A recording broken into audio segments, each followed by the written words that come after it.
তাহলে বাংলাদেশে ডিফ্যাক্টো সংবিধান অমান্য করা অলরেডি শুরু হয়ে গেছে, সংবিধান নাই।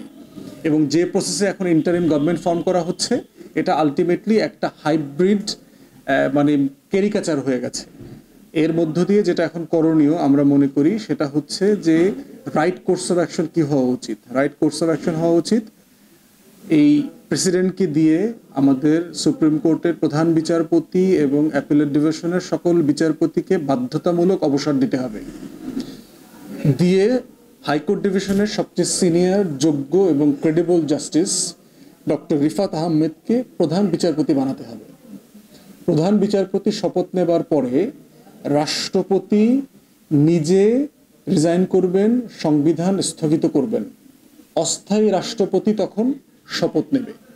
অস্থায়ী রাষ্ট্রপতি হিসাবে প্রধান বিচারপতি শপথ নেবার পরে হচ্ছে অন্তর্বর্তীকালীন সরকারের রূপরেখা নিয়ে আলোচনা হইতে হবে। তখন ডক্টর ইউনূস হোক, অন্য কোনো ব্যক্তি হোক, উনি সকল ছাত্র সমাজের প্রতিনিধি, রাজনৈতিক নেতৃবৃন্দ, সুশীল সমাজের সদস্য, নাগরিক সমাজ সবার সাথে পরামর্শ করে উনি তখন ইন্টারিম সরকার তৈরি করবেন। এটাই হচ্ছে এই ক্রাইসিস মোমেন্টের একমাত্র প্রসেস যেটা ফলো করা উচিত। এটা 1990-91-তে আমরা দেখেছি জাস্টিস শাহাবুদ্দিন আহমেদ প্রধান বিচারপতি থাকা অবস্থায় তাকে এখানে নিয়ে আসা হয়েছিল। 75 সালে আমরা দেখেছি শেখ মুজিব এবং তার পরিবারকে খুন করবার পরে এই প্রধান বিচারপতিকে এখানে আনা হয়েছিল। 1981 সালে আমরা দেখেছি জিয়াউর রহমানকে হত্যা করবার পরে একই প্রসেস ফলো করা হয়েছে। তাই এই প্রসেসের মধ্য দিয়েই হচ্ছে এই ট্রানজিশনটা সম্পন্ন হওয়া উচিত। আদারওয়াইজ যেভাবে মানে একটা সংবিধানের প্রতি বৃদ্ধাঙ্গুলি দেখানো হচ্ছে, এটা একটা গণপ্রজাতান্ত্রিক রাষ্ট্রের জন্য সম্মানজনক না। তাই এটাকে সাসপেন্ড করে দেওয়া দরকার। সাসপেন্ড করে এই প্রসেসটা ফলো করা দরকার বলে আমরা মনে করি।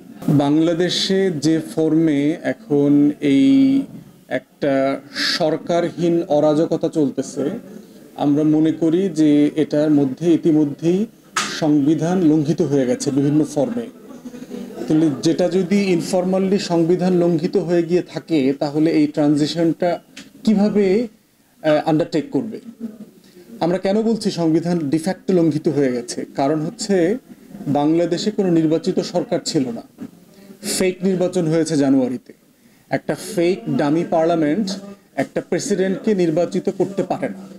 অতএব বর্তমানে এই প্রেসিডেন্সিয়াল ক্ষমতা যিনি দখল করে আছেন, জনাব শাহাবুদ্দিন চুপ্পু, উনি আসলে একটা অবৈধ প্রেসিডেন্ট। উনি অলরেডি সংবিধান এবং শপথের লঙ্ঘন করে এই অফিসটা দখল করে আছেন। দ্বিতীয়ত হচ্ছে যে আমাদের এই অনির্বাচিত তথাকথিত যে স্বৈরাচার সাবেক প্রধানমন্ত্রী ছিল, তিনি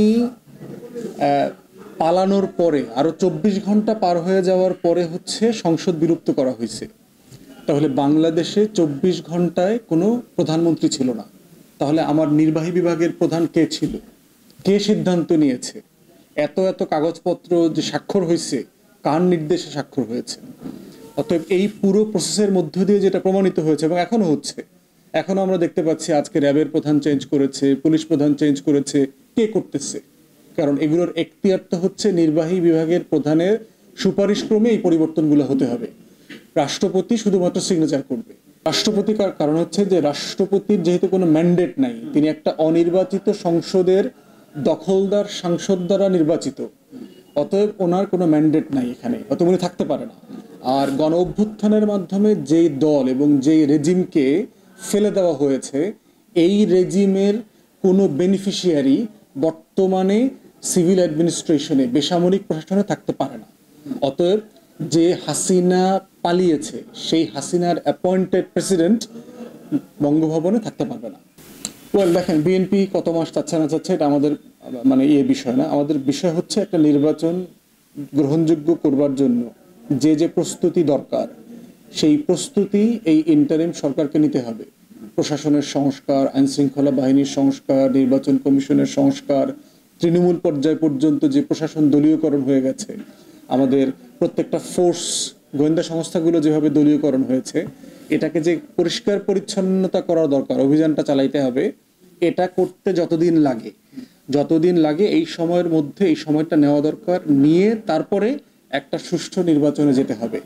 সেটা 3 মাস 6 মাসের বিষয় না, যত তাড়াতাড়ি রিজনেবল টাইমের ভিতরে করা যায় অতটা সময়ের মধ্যে এই কাজটা করতে হবে।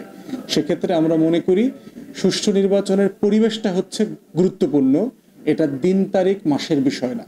তবে এটাও মাথায় রাখতে হবে এটা যেন খুব লম্বা সময় না হয়ে যায়। সময়ের বিষয়টা হচ্ছে কাজের সাথে সংশ্লিষ্ট।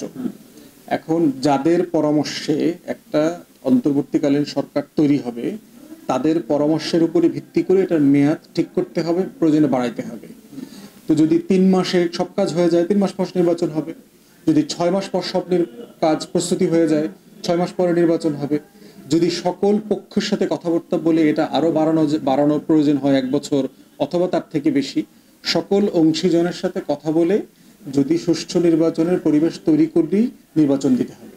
এটাই হলো একটা ন্যায্য বাস্তবতা।